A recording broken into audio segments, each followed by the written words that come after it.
everybody. Welcome to the Underwater Photography Show. I am Matthew Sullivan. And I'm Alex Mustard. And while we are an underwater photography show, today we're going to be discussing the Wildlife Photographer of the Year pictures, which were just released yesterday. So this is very much a first impressions video we're recording here today because we haven't had a whole ton of time to sit with these pictures. So first reaction video, we'll see how this goes. And they definitely deserve that time. You know, it's always a very sure. exciting time of year to see these pictures. I think we should also mention that Matt and I both entered the competition. We were both unsuccessful this year, but that doesn't dim our enthusiasm for seeing the winners at all. So, yeah, it's a very exciting time. And we'll try and cast our critical eye across them. You know, we'd start by saying a big congratulations to all the winners. We'd love to have been in there, you know, instead of you, but, we're very happy for you guys to win. Yeah. We hope that you're having a great time up in London at the moment. But yeah, it's no point us sitting here not trying to dissect why these pictures did well, what we like about them, what we don't like about them, what we feel the trends are in the competition. Because I feel that from my inbox, you know, today my inbox always lights up with all the photographers I know going, what do you think about this? I don't like this. I like this, and, you know, does this mean they only like this going forward and all this analytical stuff. So we'll dive into all of that in this episode. I think I've dug into them a bit more than you have. And while there are quite a few images that I really like, and I especially love the invertebrates behavior category, I feel like that's probably the strongest one in the entire competition. It is a bit disheartening to see images that have been awarded multiple times in other competitions ending up in this year's selection, as well as images that are almost mirror copies of ones that have previously been awarded in WPY. And it's a little bit of a bummer because you expect WPY to get all the freshest, newest images. So when a lot of it is stuff that you've seen before, even exact pictures, as great as they are, it's a bit disheartening to see that because this is usually when everyone puts in their newest, freshest stuff. But we'll just get into that a little bit more later, I suppose. Yeah. I overall felt that the topside images in the contest, I really liked a large proportion of them. I thought there's a lot of really memorable, really stunning images. There's obviously a few weird choices that it wouldn't be WPY with, you know, the weird choices photographer of the year without a few weird ones. I know there's one we were joking about earlier, which is the owl at night picture. There's a old postcard series in the UK where they used to just print black postcards for people, and it used to be whatever town you were visiting in, like, you know, Littlehampton at night, and it would just be a black postcard. And so there's a portrait of an owl in the competition, which is very much the owl at night postcard, which the judges have enjoyed that bit of British humour, I think. I'll pull some of the images up, and that will make us go nice and small. So real briefly, as anyone watching this probably knows, these are the overall winners for, well, the hyena. I keep wanting to call it a cheetah. The hyena image is the adult overall winner, and the beetle is the young photographer of the year winner. Both powerful, impactful pictures that feature a human/conservation element, which we'll get into in a little bit.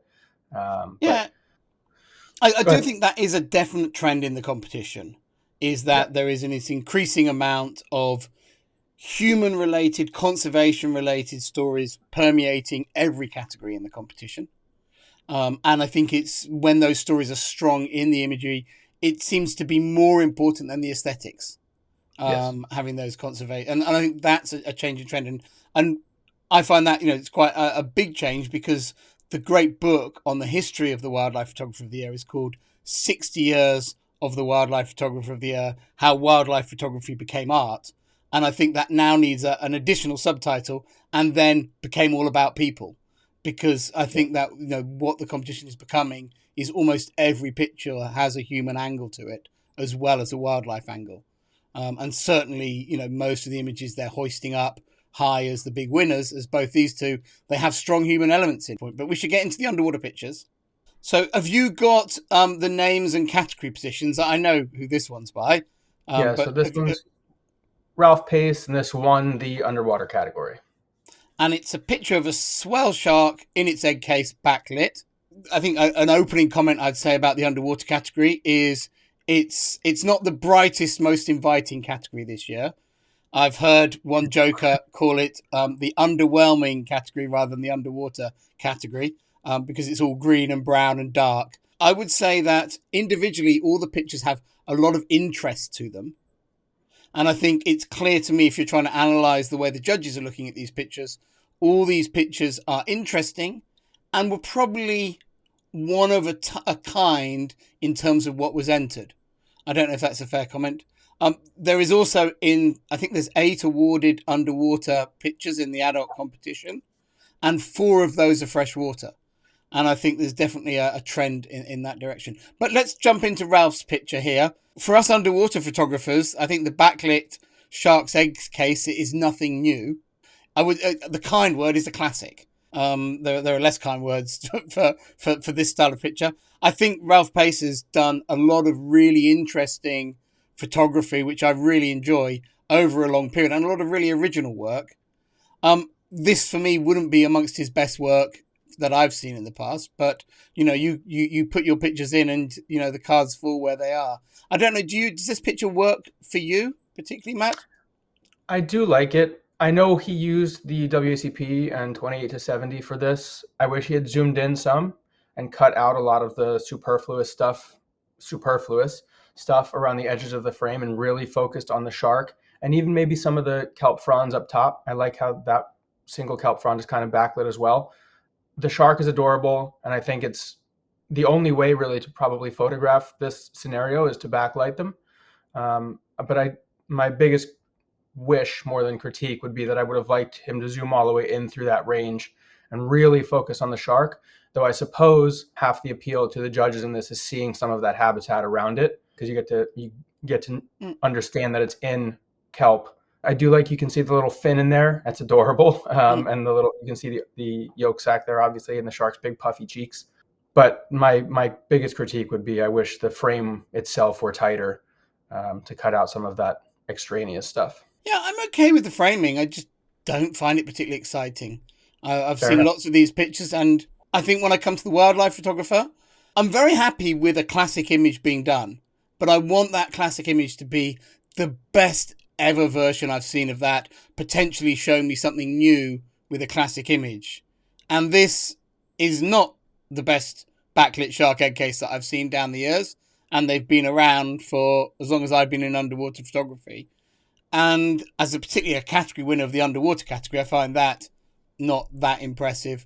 The photographer doesn't choose where their picture ends up, but I'm very surprised that the judges were so enamored by this. It's perfectly interesting. I could definitely see it being awarded, but yeah, it's not the best shark egg case I've ever seen. And I would hope in the wildlife photographer that I would see the best shark egg case. Let's roll on to the next one, which is into your world of freshwater. I'll joke first on this one because I probably, as a non sort of specialist on this, I think this is a very dramatic subject, and I think it's a nice background, nice sun. And if you're looking for those surprising underwater animals that haven't been in WPY before, they probably have, but the WPY judges would maybe not think they've had any freshwater pictures before. I can see why this ticks lots of boxes. It's a strong portrait. I really like the habitat around it, and I think that works. And I can see why, particularly at that highly commended level, the judges could say, this is an interesting one. So first, this is by Jake Stout, and I believe he shot this in New Hampshire, if I remember from reading the caption. Common snapping turtle. I love the setting, the spooky trees, the really nice sun rays. I'm a sucker for sun rays. And of course, I love snapping turtles as well, and this one's pretty adorable. I do like that you can see the claws, and both it has double eye contact. As a competition picture, I'm not sure that I would have actually entered it, but I like it as a picture. But one of the themes that I was thinking through looking admittedly briefly through most of the images in or not most, but a lot of the images in the competition is how those don't necessarily strike me as competition style pictures or competition images. They're all nice pictures, but they wouldn't be ones that would even occur to me to enter. And this is not an indictment on Jake or his picture. The picture is really nice, but I don't know that I would have thought to enter it in a competition. But as far as snapping turtle pictures go, it's probably better than any I have. So it's, I can't critique it too hard. But it's definitely driven by the subject matter. This Oh, success, for sure. It's an you, unusual, you and I think change that's this with a fish, and they wouldn't look at it twice. correct. I think a Mm. lot of, if you enter a technically good picture of an unusual subject, you have a pretty good chance of that image making it far in whatever competition it happens to be. And I think especially it's proving out in wildlife photography the last few years. Mm. If all the technical aspects are right, or even close to right, and you have a subject that isn't commonly seen in competitions, I think it has a chance to do well. Moving on to this one, do you want to say what it is and who it's from before we jump into it? Pink River Dolphin, and I apologize if I mispronounced his name, and I'm looking at the name sideways. Oh, I know Hussein Hussein. So Aga Khan. it's Prince Hussein Aga Khan, who had another one from this series awarded in UPY, which I feel is a much stronger graphical image than this. I think this is again in that classic mold. This is what a lot of river dolphin pictures look like. It's nice and sharp. It's very nicely posed. The light is pleasing. But I have to say, I've seen, I mean, a while ago he shared this series of images on Instagram, and there was about 6 or 7 shots. This was the least memorable of the 6 or 7. He had several others with like 2 of them in the frame and interaction between the two, and that seemed a lot more interesting than this straight portrait. So I'm surprised this is the one, but it may have been the fact that I know Hussein is very strong on the ethics of wildlife photography. We did an episode a little while ago about the letter he wrote to the Tongan government, trying to get them to control the whale interactions. I know he also is trying to do something similarly in Egypt with the dolphin interactions there, and maybe some of those other shots.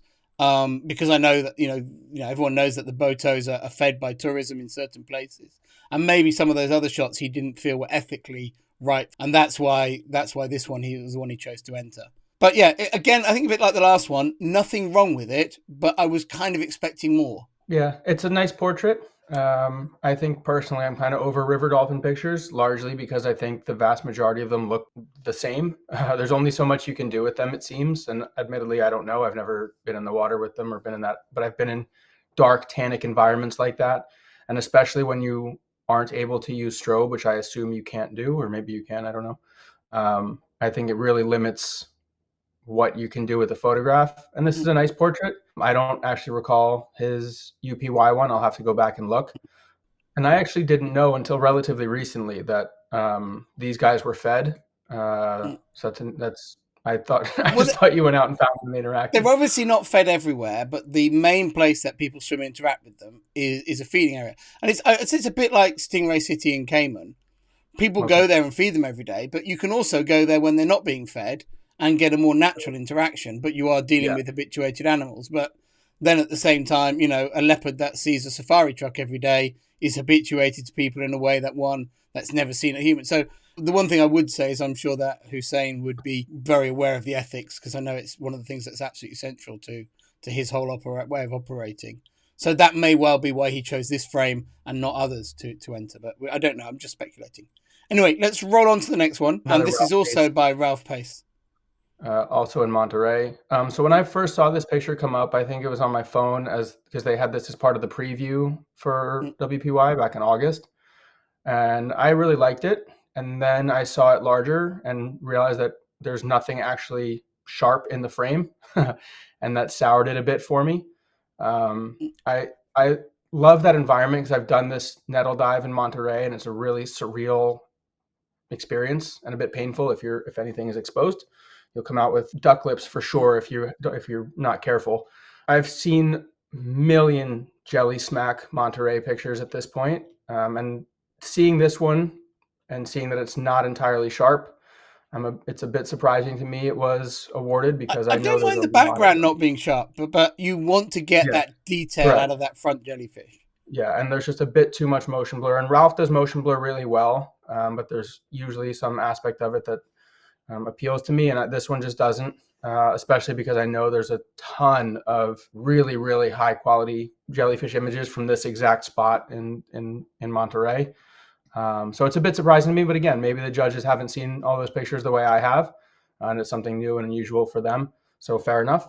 I do Yeah, like the green environment and the slightly silhouetted jellyfish in the background.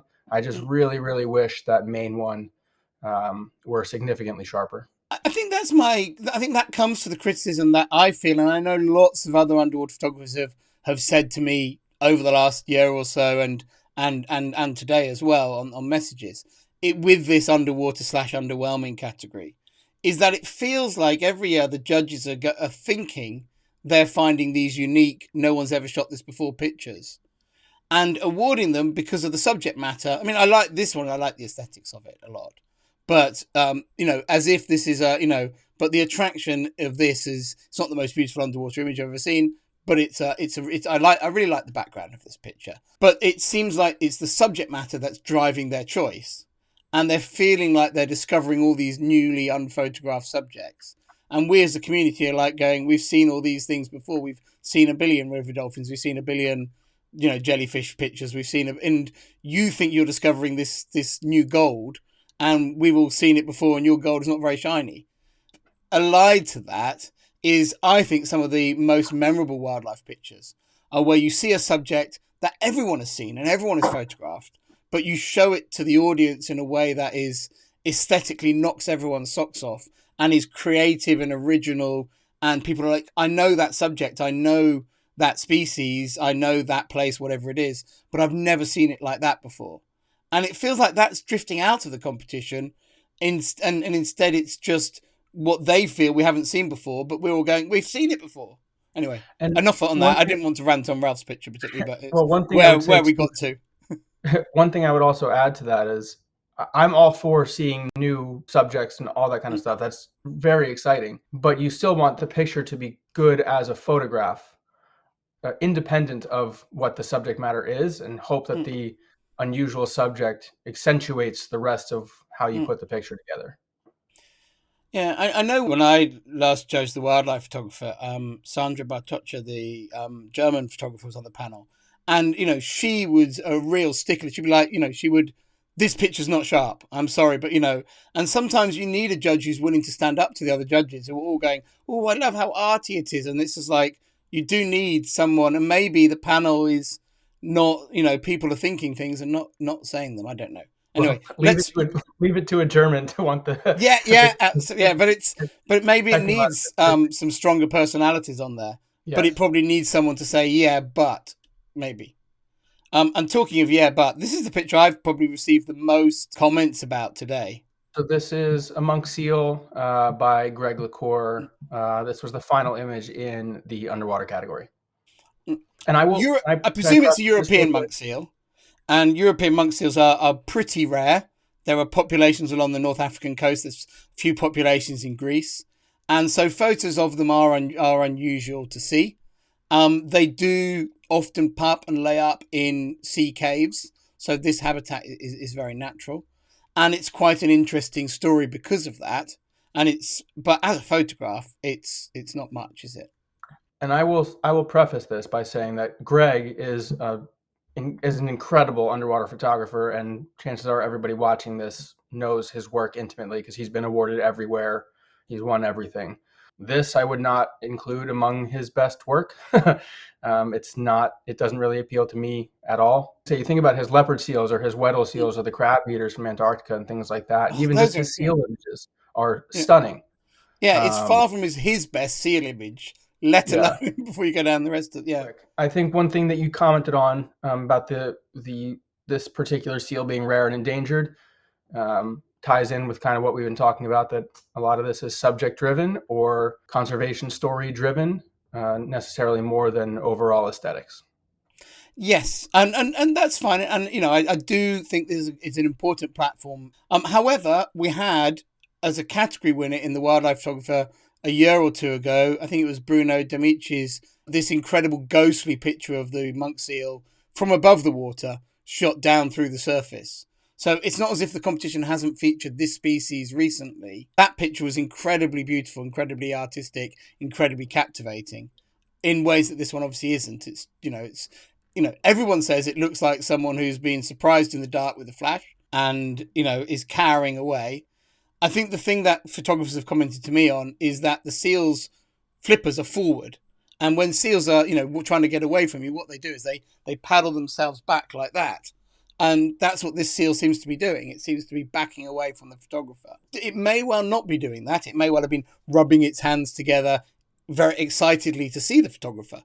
But I think that would have said to me, this is probably, if I was a judge, this is probably not the sort of image we should be sticking up there, especially because this species has had the spotlight on it quite a lot recently. But nonetheless, it's cute, but it's a bit lost in the frame and a bit dark too. I mean, certainly, we're all looking at it on a computer screen. What it must look like as a print, I don't know, but I imagine it's very dark.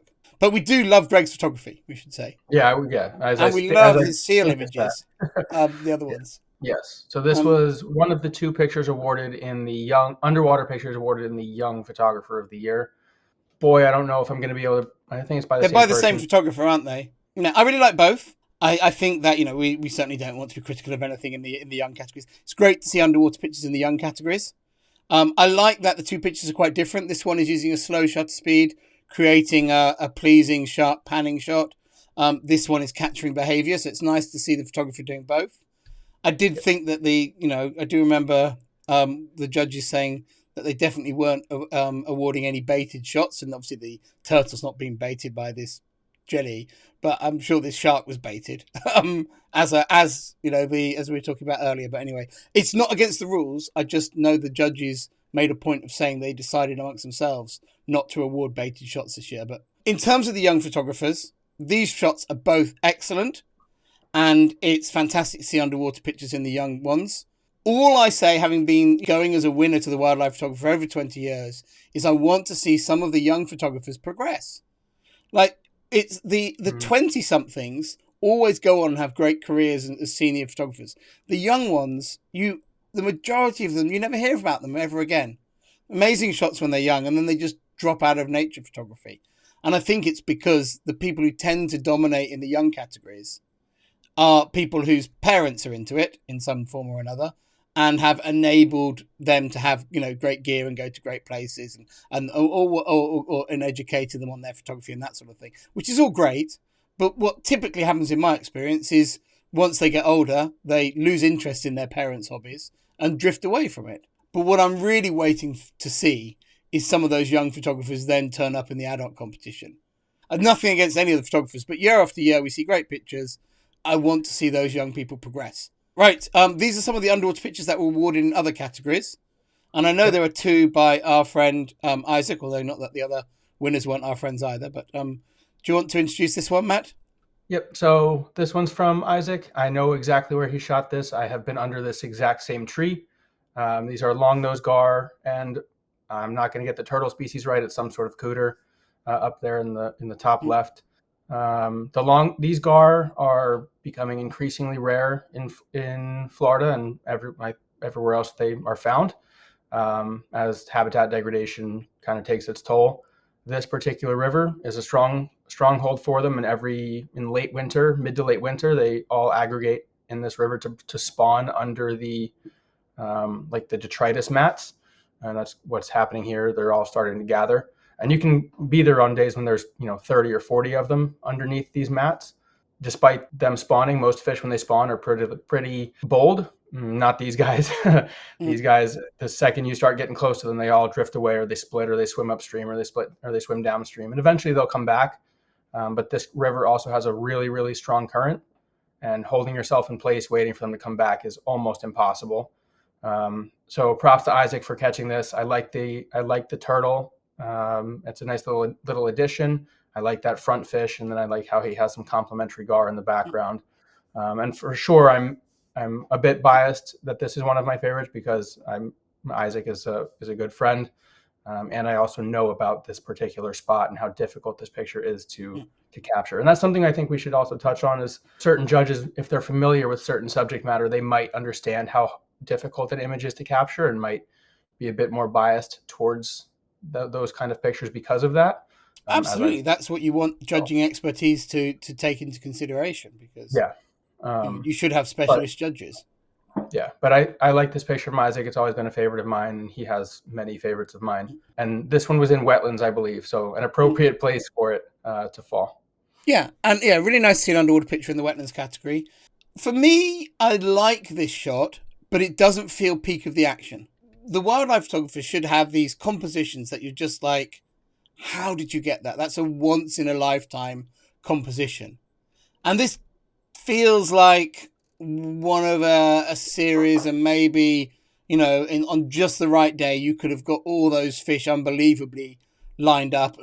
And like there's a shot in the competition of a fish eating another fish, a topside shot, and then a bird, on top of the other fish trying to catch that. That's kind of what you're expecting in the wildlife photographer. And, just this incredible moment you can't believe happened. This is a beautiful shot of, rare and difficult to photograph species, but it doesn't feel like the perfect shot of them. It's just a bit too higgledy-piggledy in the composition for me, but I still like it, and I completely understand why it's done well. I'm just biased against freshwater pictures now. No, I like freshwater pictures very much, and I think it's very nice. Right, I'm going to roll us on because we're getting on with time a bit. And another of Isaac's shots, which I really enjoy the perspective of this and the humour of that individual looking up at the photographer. So this is actually the same. This was in reptiles and amphibians behavior, herp behavior. This is actually from the same river as his previous image, just further upstream. There's this one little section of that river where the crayfish have dug out all of these holes. And in this one, you can see 3 mud turtles have moved into, or musk turtles, I'm sorry, have moved into those holes. And initially, when he first sent me this picture, I only saw the front turtle. I was like, oh yeah, nice picture of a loggerhead musk turtle. And then when you sit with it a bit longer, you notice that there's 2 others poking their heads out from the holes in the background. And this is another one of those things. I've never seen a picture of this before. I've been to this spot. I've seen musk turtles in that area and never seen them using the burrows quite like this. And like you said, the comical expression on the one in the front is fantastic. And they have these big oversized heads that just emphasize that. It is a behavior I have not seen before. And I'm sure the judges haven't either, especially because I doubt most of them are as familiar with these guys as I am. So that probably also helped it out. And then technically it's well lit, well composed. Yeah, I really like it as a storytelling shot. I think it's got that feeling of something unique behavior. It's also slightly funny. And it's got that magic moment of those 2 in the background with their heads out. This feels a bit more once in a lifetime. You go there 100 times and on one day they just all happen to be looking out at the same moment. And then this guy just seems to be looking up, grinning at the camera. And I think that little bit of anthropomorphic nature of that front turtle is really important in these categories around less charismatic groups. You wouldn't necessarily want a lion with a mane smirking at the camera in the portraits category because it's a bit much. But in a less exciting category, in terms of what the public feel, I think a picture like this can be very powerful. So I really like this one. And I like the space and the story and its habitat at the same time as being creatures. And I think this is our final underwater image. Ross Gudgeon, and this was in Natural Artistry.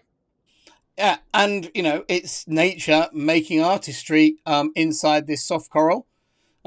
I always think when I look at this picture that, he did well not to get crabs in it, because usually these are full of the 4-lobed porcelain crabs. And actually, whenever I do shots like this, I'm always trying to get as many crabs. And I think I've got a shot of these corals shot not as nicely as this, but it's got about 15 crabs in it as well, which is really cool. So, he did well not to get the crabs in it. These are common soft corals growing on the sand. This picture, though, I think it's very well suited to the category. It's very pretty and engaging, and it's very original. The composition, the feel of it, the look of it. And I think it's, for me, of all the underwater pictures, I think it's this one and the previous one, actually. They're the 2 that are just the most obvious ticks. Like, I can really understand why they went with this one. It's really nice. The only sad thing about this is, I guess since finding out it was a winner in March, Ross has been hawking it around loads of other contests. And I've seen it in 2 or 3 other contests in the last few months. That's so sad. You should let it debut in the wildlife photographer, not undermine the excitement about the image. So it's nice, but it's been around the block now a bit. This was one of the ones I was thinking about. I think maybe I said it in my head, or maybe I did say it aloud earlier when I said a lot of these seem to be mirror images of ones we've seen previously or pictures that have been in other competitions. And this is one of them. I love this picture. I've loved it since the first time I saw it, and I think it was on Instagram, and it might have been in a competition in 2024, actually. before it started making the rounds this year. It is a spectacular picture and super unique, like you said. But this, and this is kind of just us whinging, but it would have been nice to see it for the first time in wildlife photographer. And part of me wonders if it might have won the category had it not been seen previously so many times. I'm not convinced any of these judges would have been watching the other content. That's fair enough. But either way, I think this is a beautiful picture, and it's very unique. I genuinely never seen another one quite like this. So well deserved to be awarded here, as well as everywhere else it's been awarded. I do just wish, selfishly, that this had been the first time we were seeing it in a competition. Also, for the photographer, there's less excitement around their result if it's been doing the rounds. I think you under benefit from being in the biggest contest by having it out there in other contests along the way. I'm really happy to see a colourful, pretty picture in there. Colour is such a massive part of the underwater world. I think one of the things you when you go diving or you go underwater the first time, people always bowl away and go, oh, I can't believe how much life there is, how much colour there is. And I feel that's something that the wildlife photographer seems to have really shied away from this year. The underwater pictures we've had, and you can scroll back through them, it's, a lot of green and brown and very muted colours. And that really doesn't sell what the underwater world is like. I've definitely heard wildlife photographers saying many times, it's not arty if it's colourful. It's, the serious work is, all, grainy and muted, colour is a bit frivolous. But it's a big part of the underwater world. And it seems sad that they, maybe the way the results went this year, they seem to be avoiding that a little bit. Right, I think we had a couple more pictures we're going to discuss quickly, which were just 2 category winners that aren't underwater, but are by underwater photographers and are related to the ocean that I thought was worth us covering. One is by good friend of the show, Shane Gross, who was the overall winner of the wildlife photographer last year and was back as a category winner this year with this image of a moray eel moving over rocks at low tide, so it's out of the water, although his 2 friends are in the water. I like this picture because I think at first glance you might think it was underwater. And I think it's one of those pictures that pulls you in. It didn't feel to me like a category winner. What do you feel about this image, Matt? So I'd like to preface this also with what I said about Greg, and that Shane is one of my favorite photographers, period, whether it's topside, underwater. And he has several of my favorite all-time pictures, including his overall tadpole winner from last year. This one doesn't do it for me. It's a cool moment and a cool behavior, but the picture itself doesn't really appeal to me. It's fine, but it would not have stood out to me. If I had shot this, it would not have stood out to me among the series. I'd be interested to see what other ones he has of this. And this could be something where maybe if he had a wider lens and a more interesting sky, it could have been really special. This one doesn't click with me the way most of his other images do. And again, that's personal taste, of course, but sure. Well, I'll move on to the final one rather than you feel you have to say anymore. And then the final one, I can read the name on this one. It's Auden Ricardson one, which won the oceans category. Yeah, the ocean's bigger picture. Yeah, and I think a lot of underwater photographers feel that category is potentially a place for their overflow underwater pictures, but it seems that category is very conservation driven. Yeah. This is just a picture of a fishing boat operating at night, but a very spectacular image. I think that, the competition is not really looking for this category to be for your overflow underwater images unless they're conservation first and underwater second almost. Yeah, I mean, this kind of fits with some of the themes in the overall winner and the young photographer winner, where it's a human impact story on, in this case, the oceans, because that's the category. I think he's from Norway, or he's Norwegian. He's from there. I would imagine this is probably one of those fishing boats that are, for lack of a better term, stealing food from the orcas, which is, a story in and of itself. But it's chaotic, it's sad, so I can definitely see why it was awarded. And it almost gives Northern Lights vibes in the sky with the way those lights are shining up and lighting up what I assume is just mist or clouds, which gives a little bit of extra interest to it. But again, this, like I said, it goes back to what we were talking about, where a lot of the pictures these days, and it's the way the competition is trending, that pictures that seem to do the most are those with an obvious conservation story attached to it, or a human element attached to it. Yeah, human story, because conservation is ultimately a human thing. I don't mean you have to have people or people's things in them. But it's a human connection seems to drive a lot of this, which is just So I think I'll put us back onto main screen again, and I would just really for some of the other trends that I spotted in it. One of the things we commented on last year in the wildlife photography there were almost no vertical images. This year again the results are pretty much entirely dominated by horizontal pictures. I don't know whether that's just because that's the way photographers are shooting. I don't know whether that's the way that this particular judging panel likes pictures to look, or whether there's something about the way that they're judging. Maybe they are judging on a 16:9 projector and the verticals don't look great. It's worth bearing in mind if you're thinking of entering that, think carefully about those verticals because they don't seem to be favouring them at the moment. I think that, lots of people have joked that freshwater is the new Blackwater. I don't know how long that trend will go on for, but as with Blackwater, it will probably go on a lot longer than we think it will. So good luck, Matt, with your freshwater shots next year. Hopefully they do well. I'll be very happy for you if they do, and then I'll come on here and criticise them.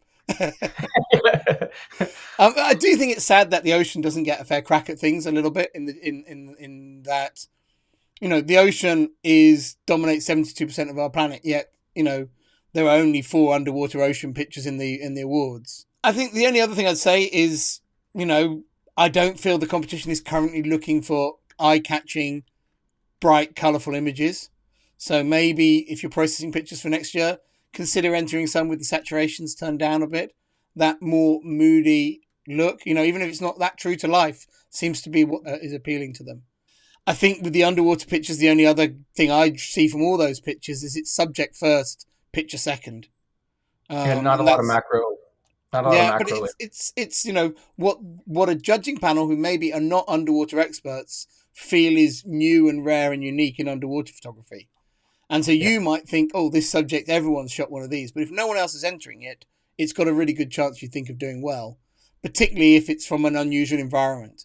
And every year they get loads of marine, probably tropical pictures. And it's very rare the Wildlife Photographer awards any tropical marine underwater photos. Yet that is what the majority of pictures being entered are. So, if you avoid that, you probably have a better shot. Sadly, because I think, particularly coral reefs, it's one of the most important habitats on the world for biodiversity. It's one of the most, biodiverse, the most number of species habitats, and it's a pity to see it being ignored. And it's a habitat that's absolutely on the front edge of climate change, which is the big environmental issue. And, everybody, we get every year, horrible and heart-wrenching pictures about animals being treated cruelly, which as images, they're incredibly powerful. But that's not the big environmental issue in the world. And I'm disappointed that the conservation photographers seem to gravitate towards these crowd pleaser images or crowd upsetter images because they know that they will win plaudits rather than actually tackling the big conservation stories, which are much harder to shoot. And, I think if those talented people turn their attention to some of those things, I think it would be really great.